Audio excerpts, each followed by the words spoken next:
What's up guys, Winter Kills here, and welcome to a brand new and updated deck profile for the Marincess deck. I've actually had a little bit of time lately. I've been very busy with so many other things as of late. I've been sick like the past week. My voice and my throat have just been absolutely destroyed. A lot of projects at home trying to deal with, just trying to balance life right now. And finally getting this Marincess profile to you guys.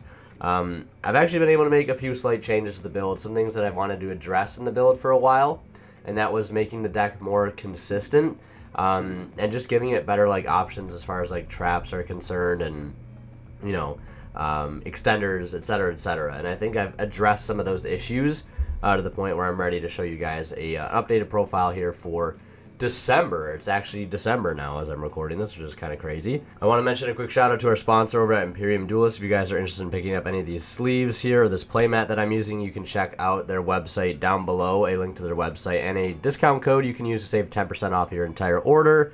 Also, if you're buying anything off of TCG Player, don't forget to use my affiliate link down in the description below as well. So without further ado, we'll go ahead and get into the first part of the profile, which is going to go pretty fast. And then we'll get into the breakdown of the deck. So to start, we have 3 copies of Marincess Blue Tang, 3 copies of Marincess Seahorse, 2 copies of Marincess Mandarin, 2 copies of the Tenyi Spirit Shithana. I've actually never had to pronounce that guy's name.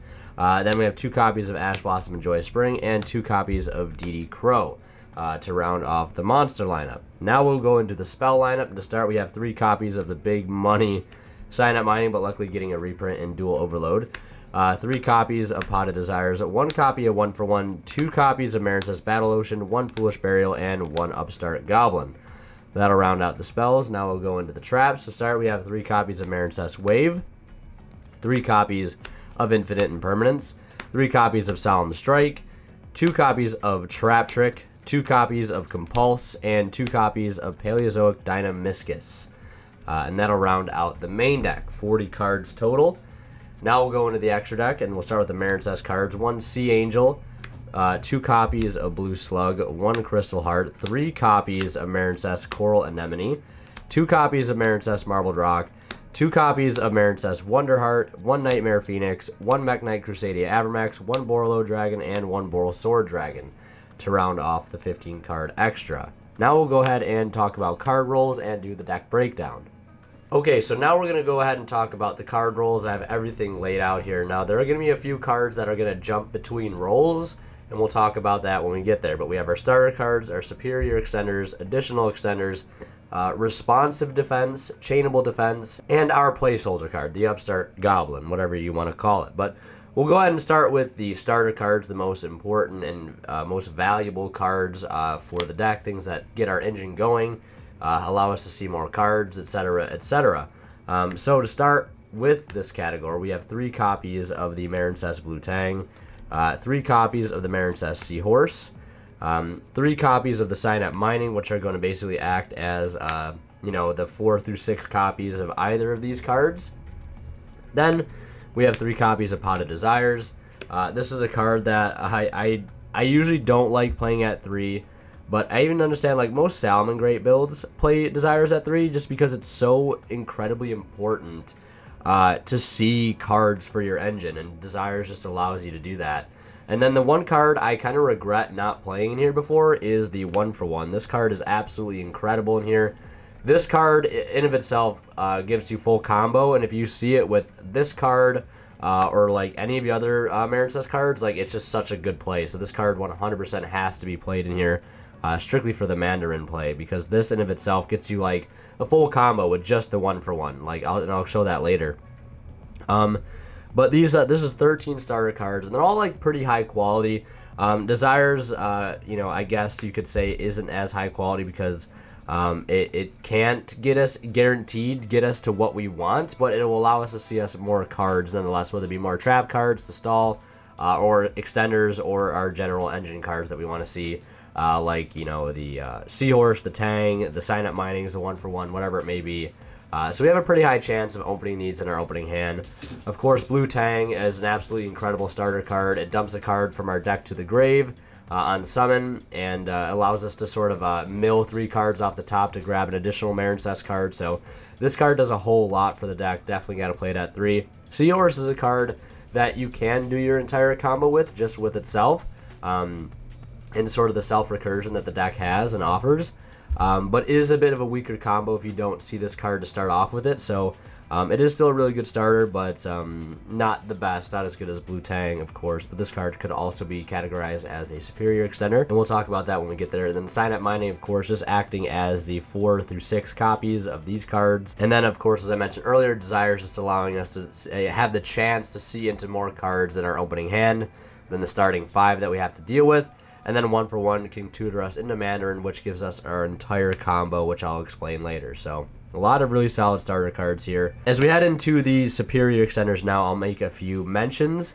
One, I didn't include Tenyi Spirit as a starter, strictly because it on its own, yes, it gets you a water on board, but that's not like the main reason that I'm playing it, to just get a water on board, because obviously you can't go in any of your Marincess plays off of the Tenyi Spirit. Now, if this was a Marincess monster, I would 100% consider it a starter card, but it is not a Marincess monster, so therefore I'm choosing to label it as a superior extender.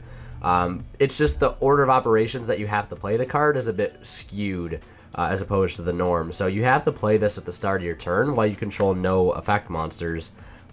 So that in of itself is the only reason why it looks a little bit weird to see it as a superior extender and not a starter, is because you have to play it at the beginning of your turn, and it's a very easy activation requirement, which is nice.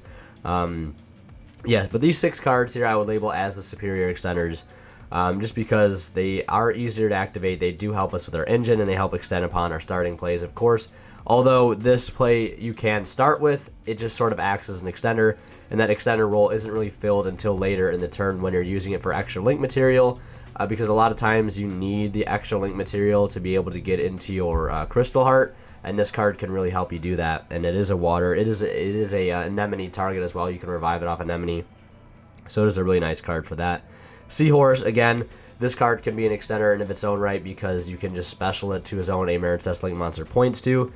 Maybe if you open really well with Tang and Mandarin, and you have this in hand already, you can just use this as an extension play, and it doesn't have to be a starter, because I would always prioritize the Blue Tang over the Seahorse. And if you open these 2 together, you're going to send the Mandarin. You don't want to dump another one of these to the graveyard.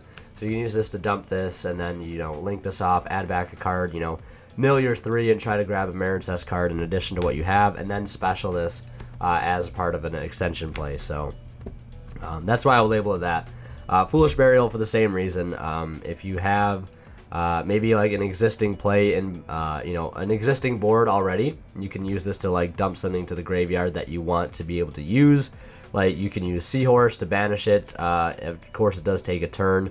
You do have to wait, but you can summon this out of your hand if you happen to draw it later in the game. You can dump this to the graveyard for more plays, or you can dump like a Blue Tang to the grave to add back off of the Slug. So Foolish Burial, a pretty nice card in here. Although I might consider cutting it going forward, but in testing it's proven to be pretty good. And then we'll go into the additional extenders, which I have labeled these 4 cards here. I wouldn't label Mandarin a superior extender just because it requires like the most setup out of any of the water cards in here. It requires you to have 2 Marincess monsters on board and with an open link arrow to summon it to from your hand or grave. So you really can't do that until you're like later in the combo. You can't really make that effect live very early on, so it is what it is, and I would definitely label this as additional because it is a bit harder to get to, a bit harder to set up, and won't be used until later in the combo. Battle Ocean is an interesting card. This is something I wanted to label as like an engine requirement, although it's kind of not an engine requirement, but it also is because you kind of need it to be able to make this whole deck as a gimmick work, to be able to give all your monsters that are unaffected by card effects while it's in play, be able to equip all your Marincess monsters to boost the attack. You can use it to chain link block, but I would say it's an extender because it allows us to get those Marincess monsters on board. It allows us to gain the additional attack, and it helps extend upon our plays a little bit. Other than just giving ourselves a Marincess monster, With this, we can make it unaffected by card effects and boost its attack a lot more than its original. So that's why I would label it as additional. So yeah, overall, a few bit of additional extenders here. Not too many, but that's just fine. We don't want too many additional extenders because they're usually not the greatest cards and they take a lot longer to set up, but they do help increase the overall power levels of our plays. So now we'll go ahead and take a look at the responsive defensive cards. These are the cards that we have to activate in a certain window in order to answer an opponent's direct threat to us. These are cards that have a specific activation requirement window. Cards like Ash Blossom and cards like Solemn Strike. These cards are really good. Of course, Solemn Strike and Ash Blossom are very powerful cards, but I didn't want to put too many of these cards in the main deck. Cards like Solemn Judgment as well, because again, they can only be activated in a certain specific scenario, whereas everything in this stack here can be pretty much activated whenever we want, and their activation requirement is extremely easy. They don't require us to activate them in a specific situation. I talked about this when we did the Satellar Knight deck profile, so pretty self-explanatory at this point. So yeah, 5 responsive defense cards. Now we'll go ahead and look at the chainable defense. I feel like you really want a high amount of the chainable defense because it gives your traps more utility, especially if you have to go second. You want to be able to spring those traps that you have on your opponent at any given point. Otherwise, you might just lose the game immediately because they're not helping you deal with the threat as quickly as possible.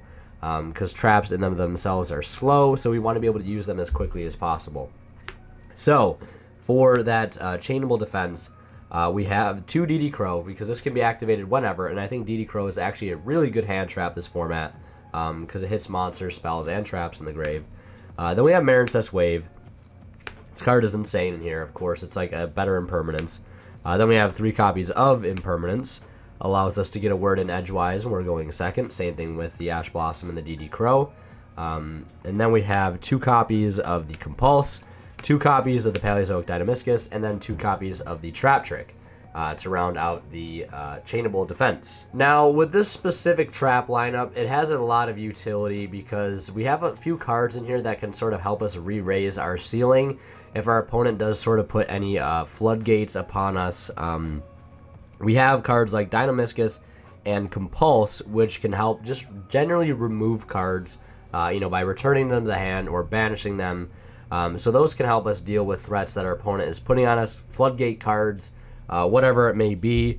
Dynamiscus is a really all-around card because you can just banish any card on the field, which is really nice. And we can play up to 4 copies of it because we're playing Trap Trick. And just the overall nature of this deck being the beatdown deck, we really want to end the game as quickly as possible and lower our opponent's ceiling below ours, and playing a lot of traps really helps to do that. Impermanence and Wave can shut down lots of plays via negation, and we have plenty of removal via Dynamiscus and Compulse, and then of course the Trap Tricks upping those numbers.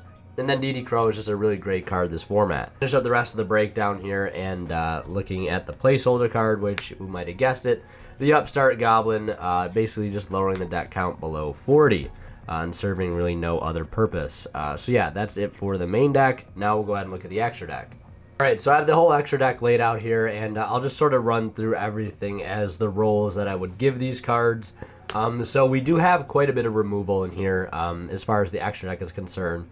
We do have some in the main deck, which is nice, but we do have some in the extra deck as well. But we have to keep in mind that most of our cards lock us into water monsters, so this removal won't always be readily accessible, but it is still nice to have it in here just in case, because we, in most cases, can gain access to it. It's just not our first move, really, in our extra deck. But Nightmare Phoenix, Borreload, and Borrelsword serving as great removal. Borreload probably the best removal in the entire game right now, and I would say you have to play this card hands down with how easy it is to get into this card right now. Marincess Crystal Heart I would consider an engine requirement. This card really serves no other purpose but then to make our monsters unaffected by card effects, which is the reason this deck has a win con. Black Knight Crusadia Avermax I would consider defense, because this card is an extremely defensive card. Your opponent's going to have a hard time beating over it, and if they do clear it, we get to remove a card of theirs as well. And now down here we have a lot of extension, because the extra deck does a lot of extension work for us, which makes our combos so efficient. Sea Angel searching our field cell, Blue Slug being able to add back additional cards from the grave when we link summon it, and of course Marincess Coral Anemone doing 2 different things. be able to summon out a monster to help make more link plays, and then when it's sent to the graveyard, we can also add back an additional Marincess card, so lots of extension here. Marbled Rock could also be seen as an extender because it has the effect to add back a Marincess card once per turn, so that could be a card like Seahorse to special summon it to be able to go into the Wonder Heart from there, but it can also act as defense because anytime something that would attack it, we can just discard a Marincess card or Marincess monster, making it so monsters cannot be destroyed by battle, and we take no battle damage. So a lot of good defense here, and Wonderheart serving sort of the same purpose, but it also can extend as well. Wonderheart does have the ability to negate attacks by bringing things up from the spell and trap zone that are equipped to it into the main monster zone, which is really, really nice. And with that being said, it can also serve as the role of extension, because if you're attacking with this card and have something per se like Marbled Rock equipped to it, you can attack, bring out the Marbled Rock, attack with the Marbled Rock, and then main phase 2, use the Marbled Rock or the anemone to make more plays before they get returned back to the equip zone, later at the end phase. So lots of utility with the extra deck, a lot of extension, a lot of resource management, and a lot of defense, which is really nice. And again, that's just sort of playing into the deck's overall strategy as sort of a beatdown deck, trying to end the game as quickly as possible with our traps, lowering our opponent's ceiling, and things like that. So now we'll go ahead and talk about the side deck, and then we'll go ahead and do a few test hands. So up on the screen, I've put basically like a sample side deck of something that I would use for a deck like this. Of course, cards like Gamma Seal, Dark Ruler No More, Twin Twisters, Red Reboot, Evenly Matched, or cards like Solemn Judgment you could also put in there as well, maybe dropping the reboots, whatever it may be. But as you can see, I would side personally a lot of going second cards because I feel like this deck already has a lot of good cards for going first. But the things that I probably would side out would be things like maybe like Ash or a Solemn Strike or two, depending on the matchup, whether these cards are going to be good or not. And typically, if we're going to go second against like a back row heavy deck or a super combo heavy deck, the Solemn Strikes are probably going to come out for Dark Rulers or Twins.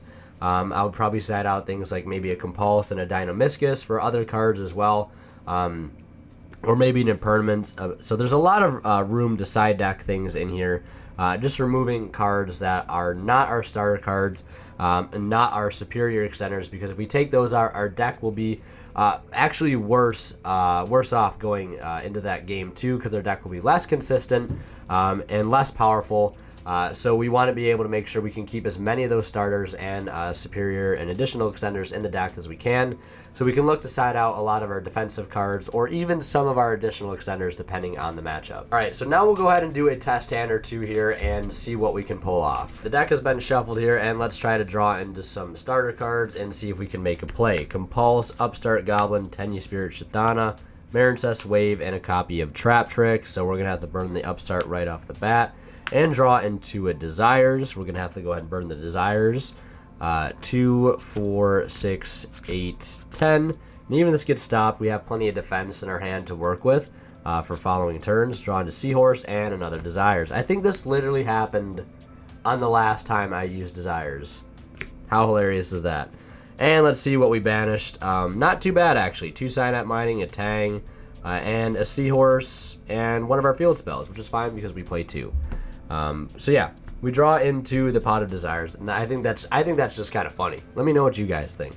But anyways, we'll get started by special summoning the Tenyi Spirit Shatana, and then we'll normal summon the Seahorse. It's actually important that we don't put this in a zone that is under a corresponding extra monster zone. So we'll put this over here, and then we'll go ahead and link off the Seahorse into a copy of our Blue Slug, and then we'll activate Blue Slug to add this back. Then from here, we'll special summon the Blue Slug, or the Seahorse rather, with its second effect, or its other effect, and then go right into a copy of Sea Angel, and then we'll activate Sea Angel to go ahead and add a copy of that field spell, the other copy that we did not banish.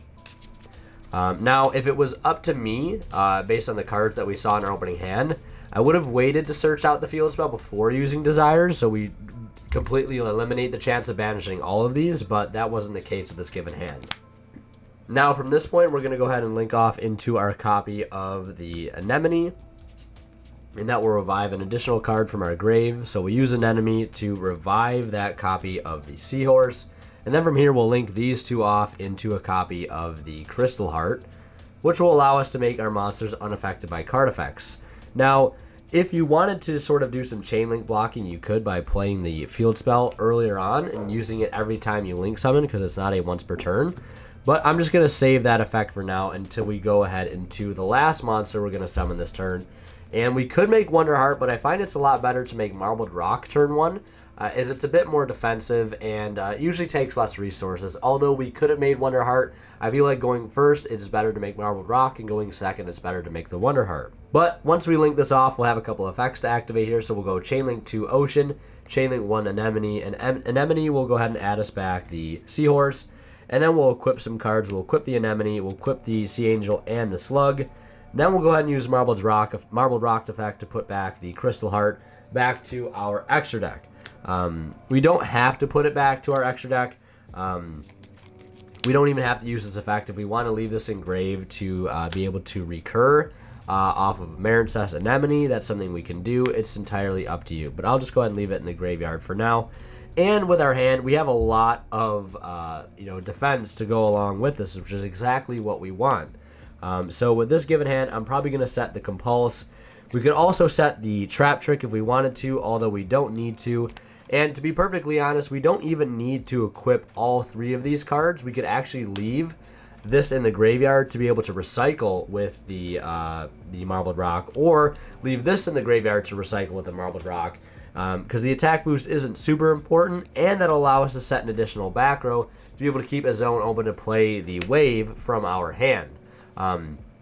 So that is one thing to keep in mind. Turn 1, you don't really need to always go for the triple equip, because if you do that, you won't have as much room to set additional back row. So with this given hand, I'm just going to go ahead and leave that Slug in the graveyard to return with the Marbled Rock effect, and also allow us to set additional back row. And then for turn, we're drawing a card like Blue Tang, which is really, really good. Well, we might not draw Blue Tang if we use the Trap Trick, but, it is what it is. We'll go ahead and do another test hand. Alright, so I've shuffled the deck here. Let's go ahead and draw into another going first test hand and see if we can pull off another combo. Looks like we draw into a copy of Signet Mining, Dynamiscus, Shadana, another copy of Dynamiscus, and another copy of Signet Mining. Okay, that's a bit of an interesting hand. So with this, I would just start with the Signet Mining and discard the Dynamiscus. I wouldn't discard a Signet Mining off of the Signet Mining, because if it gets ashed, we at least want a follow-up play for the next turn.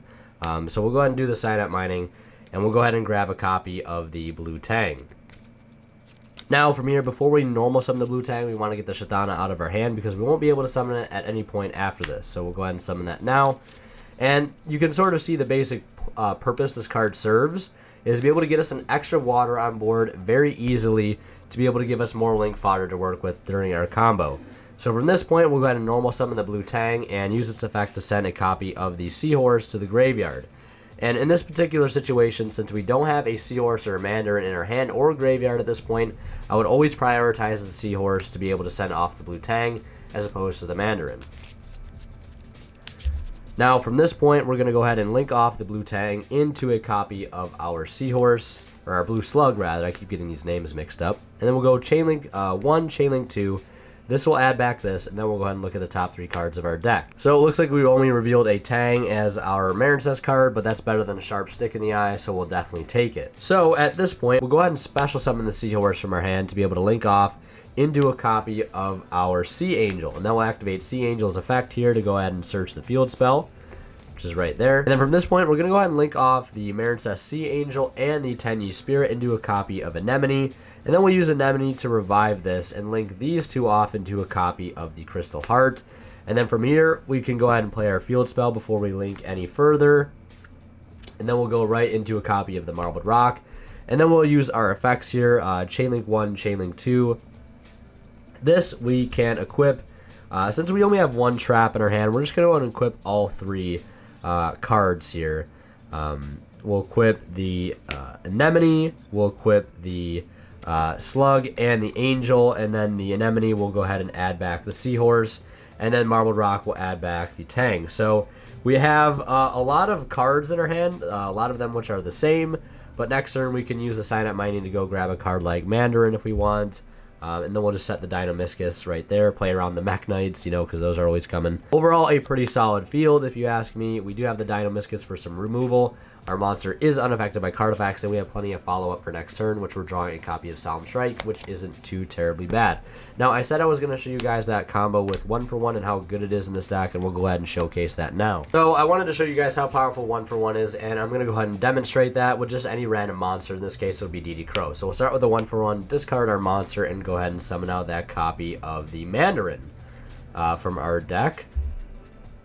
Now, we'll summon the Mandarin. Link the Mandarin off into a copy of the, where is it?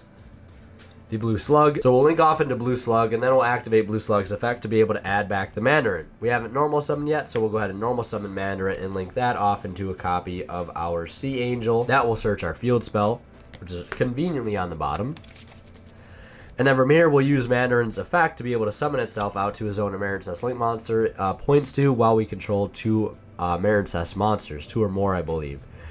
Then from this point, we'll link these 2 off into a copy of the Anemone. Well, actually, should be these 2 into Anemone. And then we'll use Anemone to summon out the Sea Angel. And then we'll link these 2 off into a copy of the, where is it? The Crystal Heart. Play the field spell, link into the Marbled Rock, and voila. Off of just 1-1-for-1, we have our pretty much entire combo. Same thing, card for card, basically just only using Mandarin.